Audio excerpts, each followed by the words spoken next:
से यह कह रहे हैं कि अगर 10 लाख लोग हमारे साथ हों तो हम 10 लाख लोगों के साथ नॉर्थ ईस्ट का जो पार्ट जो असम को लेकर आता है उसको काट कर अलग कर कर चाइना में मिला सकते हैं।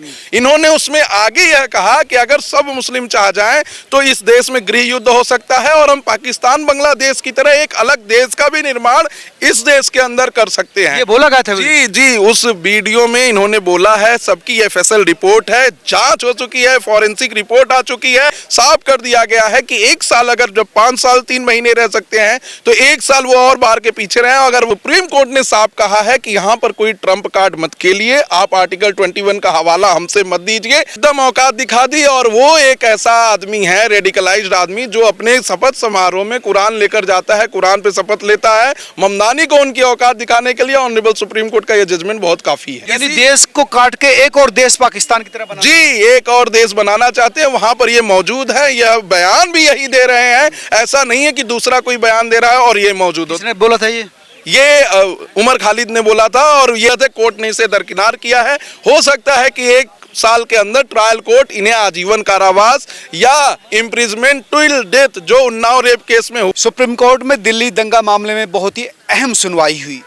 बहुत सारे लोग कह रहे थे कि आज जमानत मिल जाएगी शर्जील इमाम और उमर खालिद को, लेकिन नहीं, बल्कि कोर्ट ने सख्त रूप अपनाया और यहाँ तक कह दिया कि 1 साल तक अगर इनका ट्रायल पूरा नहीं होता तो उसके बाद भी लोअर कोर्ट डिसीजन लेगा कि इनको जमानत दी जाए या ना दी जाए। यानी 1 साल तक तो जमानत को अप्लाई भी नहीं किया जा सकता। साथ ही जो ममनानी का जो मामला आया था, जिस तरह से उन्होंने उमर खालिद के सपोर्ट किया था, उसको भी कोर्ट ने रिजेक्ट कर दिया और कह दिया कि ट्रम्प कार्ड यहाँ नहीं चलेगा। सुप्रीम कोर्ट में जब बहस हो रही थी तो उस वक्त एडवोकेट विशाल उस समय थे। विशाल जी से जानते हैं कि क्या बहस हुई, क्या जज जी ने कहा और बचाव पक्ष के जो वकील थे उनके तर्कों को कोर्ट ने कंसिडर नहीं किया। विशाल जी, क्या हुआ था? जी, सबसे पहले तो मैं बताना चाहता हूं कि ऑनरेबल जस्टिस अरविंद कुमार ने इस मैटर को, जजमेंट को प्रोनाउंस किया। इसमें ऑर्डर रिजर्व किया जा चुका था। आज के दिन ऑर्डर प्रोनाउंस हो रहा था। ऑनरेबल जस्टिस ने जो 7 लोग पिटिशनर बन के आए थे उनको 2 भागों में बांटा, 5 लोगों को एक में किया और 2 लोगों को अलग किया, सेपरेट कर दिया, अलग अलग। जी, अलग अलग कर दिया। ऑनरेबल कोर्ट का मानना था कि जो 5 लोगों की जो क्राइम है, जो ग्रीवांस है, वो इन 2 लोगों से कम है। इसलिए 12 ऐसे कंडीशन बनाए जिसमें कि अगर कोई भी 5 में से कोई भी एक भी कंडीशन को अगर गलत करेगा, नहीं मानेगा, तो उसको ट्रायल कोर्ट को जिम्मेदारी दे दी कि आप इनका बिल कैंसिल कर दीजिए। अच्छा, और शर्तों में बंधे होने के बाद उनको जी सशर्त जमानत मिली है। और वो जमानत में जो शर्तें रखी गई हैं वो बहुत ही खास रखी गई हैं। कोई भी पब्लिक स्पीच नहीं दे सकते, किसी मीडिया को अपना बयान नहीं दे सकते, किसी एविडेंस को छेड़छाड़ नहीं कर सकते और उन्हें जरूरत पड़ने पर ट्रायल कोर्ट में जाना पड़ेगा, अपने एविडेंस को रिकॉर्ड कराना पड़ेगा। ऐसी तमाम शर्तें ऑनरेबल सुप्रीम कोर्ट ने देते हुए 5 लोगों को जमानत दी, जबकि 2 लोगों के लिए ऑनरेबल सुप्रीम कोर्ट ने माना कि हम इसमें मानते हैं कि प्राइमा फेसी शर्जील इमाम पे और उमर खालिद पर केस बनता है और ट्रायल का एक ग्राउंड लेकर under article 21 of the constitution of India आप जमानत नहीं ले सकते हैं। ऐसा नहीं है कि जो जमानत डिनाई किया गया है दिल्ली हाई कोर्ट के द्वारा वो गलत किया गया, वो बिल्कुल ही सही किया गया है। और इस केस में प्राइमा फेसी केस बन रहा है अगेंस्ट द 2 एक्यूज, तो उनको जमानत नहीं दी गई। हालांकि उनको थोड़ा सा रिलैक्स करते हुए ट्रायल कोर्ट को यह कहा कि 1 साल के अंदर अपनी प्रोसीडिंग कंप्लीट करिए और 1 साल में अगर प्रोसीडिंग नहीं होती है तो ये बेल का एप्लीकेशन ट्रायल कोर्ट से शुरू कर सकते हैं। उसमें भी डायरेक्ट ये सुप्रीम कोर्ट नहीं आ सकते, यानी ट्रायल कोर्ट जाना पड़ेगा, फिर हाई कोर्ट, तब जाके ये सुप्रीम कोर्ट में आ सकते हैं जमानत के लिए। लेकिन जो मुख्य आरोपी बनाए गए हैं शर्जील इमाम और उमर खालिद, उनको राहत नहीं दी। वजह क्या रही थी? ऐसे कौन से फैक्ट रहे, ऐसी कौन से सबूत रहे जिनके आधार पर उनको राहत बिल्कुल नहीं दी? जी, ऑनरेबल सुप्रीम कोर्ट ने माना है कि इस मामले में ग्राउंड पर 49 से ज्यादा लोगों की मृत्यु हुई है, 700 से ज्यादा लोग घायल हुए हैं, इसलिए यह बहुत ही बड़ा केस है। दूसरा चीज इसमें ऑनरेबल सुप्रीम कोर्ट ने माना है कि यूएपीए की धारा 43D सब क्लॉज 5, जिसमें यह कहा गया है कि अगर प्राइमा फेसी केस नहीं बन रहा है तो इस केस को जमानत दे दे, वो इस पे अप्लाई नहीं होता क्योंकि प्राइमा फेसी इनको केस बन रहा है। तो सारी धाराओं को ध्यान में रखते हुए, इनके कॉन्स्टिट्यूशनल राइट को ध्यान में रखते हुए ऑनरेबल सुप्रीम कोर्ट ने बहुत ही रीजन ऑर्डर दिया है और इस ऑर्डर में साफ कर दिया गया है कि 1 साल, अगर जब 5 साल 3 महीने रह सकते हैं तो 1 साल वो और बाहर के पीछे रहे। अगर वो बरी होते हैं तब तो वो वहीं से छूट जाएंगे, नहीं तो इनको आगे चलकर इस मामले में जेल में रहना पड़ेगा। तीसरा चीज मैं इसमें बताना चाहता हूं कि इस केस में पहली बार 5 साल के बाद सुप्रीम कोर्ट के अंदर वीडियो प्ले किया गया था, उसकी एफएसएल रिपोर्ट है वीडियो की, और उस वीडियो में साफ पाया गया कि कैसे वो भड़काऊ बयान दे रहे हैं, जिसके बाद से दिल्ली दंगा उभरा था। तो कहीं ना कहीं उस वीडियो को भी रिलाई किया गया है और इनके ऊपर कठोर से कठोरतम कार्रवाई की जो मांग एएसजी साहब कर रहे हैं, तो उसको ऑनरेबल सुप्रीम कोर्ट ने माना है कि ट्रायल कोर्ट अभी डिसाइड करेगा, एविडेंस सुनेगा, सुनने के बाद जो सजा देगा उस पर बहस होगी। यानी वीडियो जो है, सबूत जो है, उसको देखने के बाद सख्त रूप सुप्रीम कोर्ट ने तब अपनाया। जी, उसके देखने के बाद सख्त रूप अपनाया है। सुप्रीम कोर्ट ने साफ कहा है कि यहाँ पर कोई ट्रम्प कार्ड मत खेलिए, आप आर्टिकल 21 का हवाला हमसे मत दीजिए, हम सब कानून को जानते हैं और ऐसे मामलों में जहाँ संज्ञेय अपराध है, जहाँ ऐसा अपराध है जिसमें कि कई लोगों की मृत्यु हुई है, देश की सुरक्षा, अखंडता और शांति को भंग किया गया है, यह भी नोट किया गया है ऑर्डर में, तो ऐसे मामलों में जमानत हम प्लेन ग्राउंड नहीं दे सकते हैं। जिस वजह में यूएपीए की जब वो डिस्कशन कर रहे थे ऑनरेबल जस्टिस, तो उन्होंने कहा कि सिर्फ मृत्यु या जानलेवा हमला या कॉन्स्पिरेसी ही नहीं, अगर आपके बयान से देश की शांति भी भंग हुई है तो आप यूएपीए की धारा में आ सकते हैं और आपकी जमानत रद्द हो सकती है, और इसको भी एक आधार बनाया उनको जमानत को रद्द करने का। ट्रम्प कार्ड की बात करें, क्या न्यूयॉर्क के मेयर जहरान ममनानी की बात जिस तरह से सपोर्ट किया, उन्होंने पत्र लिखा उमर खालिद के लिए, क्या उस बात की ओर कोर्ट कह रहे थे? जी, कहीं ना कहीं कोर्ट का इशारा उसी तरफ था। Honourable supreme court of India पूरे विश्व की एक ऐसी कोर्ट है जिन्होंने याकूब मेनन को चांस दिया था ट्रायल का, जिन्होंने अजमल कसाब को चांस दिया था ट्रायल का, जिन्होंने 2001 में संसद में हमला करने वाले अफजल गुरु को चांस दिया था, क्योंकि सारी चीजें वीडियोग्राफी थी, सब चीज ऑन रिकॉर्ड था, फिर भी ट्रायल का, फेयर ट्रायल का चांस दिया, लीगल एड मौजूद करवाए उन लोगों को, और सारे प्रोसीजर होने के बाद तब उनको जेल और फांसी हुई। तो ऐसे मामले में ऑनरेबल सुप्रीम कोर्ट के ऊपर अगर विदेश के लोग ये उंगली उठाएंगे कि यहाँ ट्रायल नहीं हो रहा है, ट्रायल में डिले हो रहा है, तो यह कहीं से भी बर्दाश्त भारत की संविधान और भारत का देश नहीं करने वाला है, क्योंकि हमारे संविधान में लिखा है India is a sovereign country. Preamble की शुरुआत यहीं से होती है। इसका साफ साफ मतलब है किसी भी देश से कोई भी नेता हमारे ऊपर किसी चीज के लिए दबाव नहीं बना सकता, और उसका आज एक साफ, सुस्पष्ट और मजबूत उदाहरण ऑनरेबल सुप्रीम कोर्ट ने पेश कर दिया। मदमानी वहां से रोए, गाएं, चिल्लाएं, या जो 7 सांसद कांग्रेस के वहां से साइन करके दिए हैं, उनके कोई भी बात ऑनरेबल सुप्रीम कोर्ट या भारत देश मानने वाला नहीं है। यह देश सोवरिन देश है, यहाँ संविधान के आधार पर, कानून के आधार पर काम चलती है और यही चलेगा।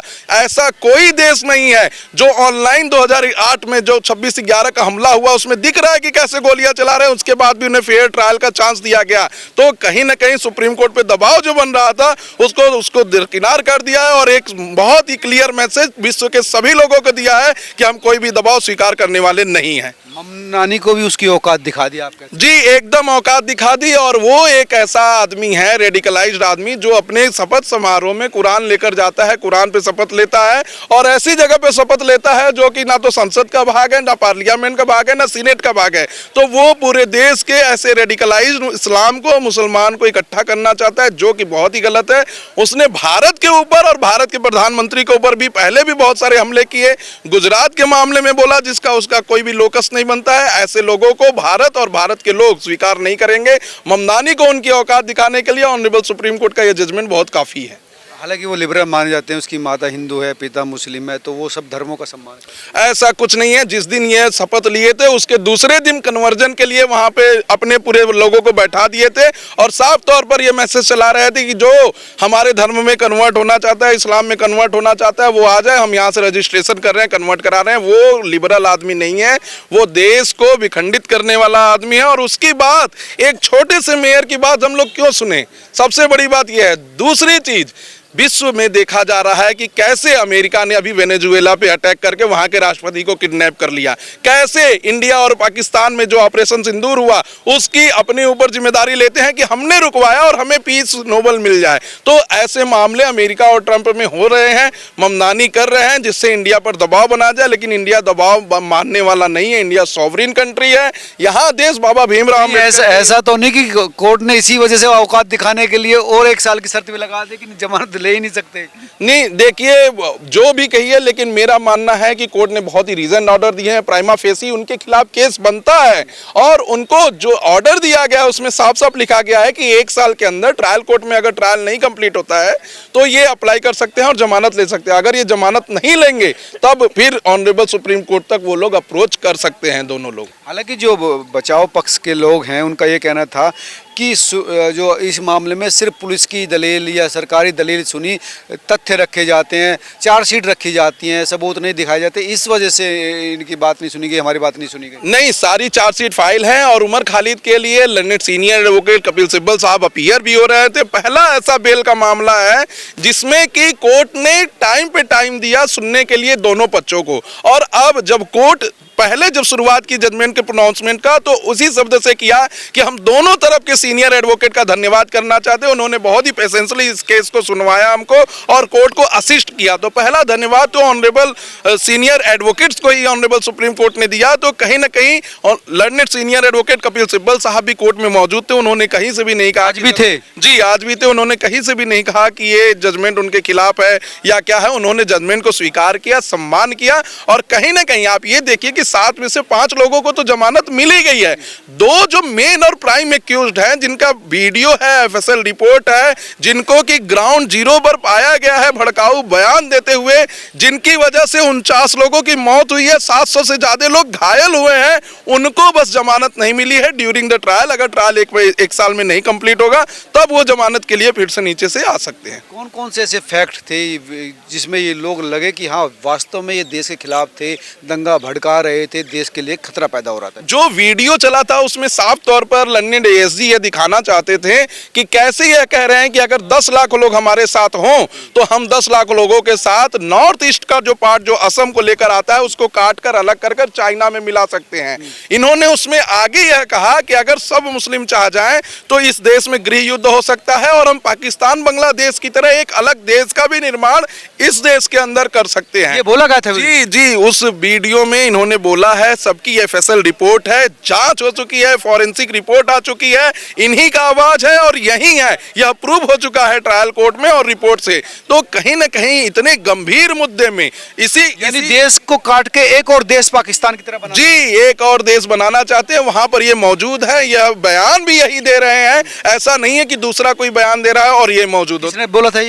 ये उमर खालिद ने बोला था और ये दिल्ली में ही बयान चला था उनका और उसी के बाद दंगा भड़का था। और कहीं ना कहीं कोर्ट ने इस पर भी स्पेसिफिक टिप्पणी की है कि सिर्फ मरने से या कोई कॉन्स्पिरेसी करने से यूएपीए की धारा नहीं लगेगी। अगर आप देश की अशांति फैलाते हैं, देश में शांति को भंग करते हैं, तब भी यूएपीए की धारा मानी जाएगी और उसे वैलिड पॉइंट माना जाएगा। इनकी तरफ से लगातार कहा जा रहा है कि नहीं, ऐसा कुछ नहीं है, हम दंगा फैलाने में हमारा कोई पार्ट नहीं था, हम तो दिल्ली से बाहर थे, दंगा हुआ। ये तमाम तथ्य इनकी तरफ से जो तथ्य दिए जा रहे हैं उसमें मेनली ये कहा जा रहा है कि हमारे बयान की वजह से दंगा नहीं हुआ, जो कि बिल्कुल ही गलत है। इन्हीं के बयान के बाद दंगा हुआ, उसको एडिक्वेट सब्सटेंस के रूप में माना जा रहा है। दूसरा चीज, इनका यह कहना नहीं है कि हमने ये बयान नहीं दिया है, ये मान रहे हैं कि हमने ही ये बयान दिया है। इनका यह कहना है कि बयान देने के बाद दंगा नहीं हुआ है, ये तो आपस में लोग ऐसे ही लड़ रहे थे, जो कि बिल्कुल ही गलत है। कोर्ट ने इसे दरकिनार किया है।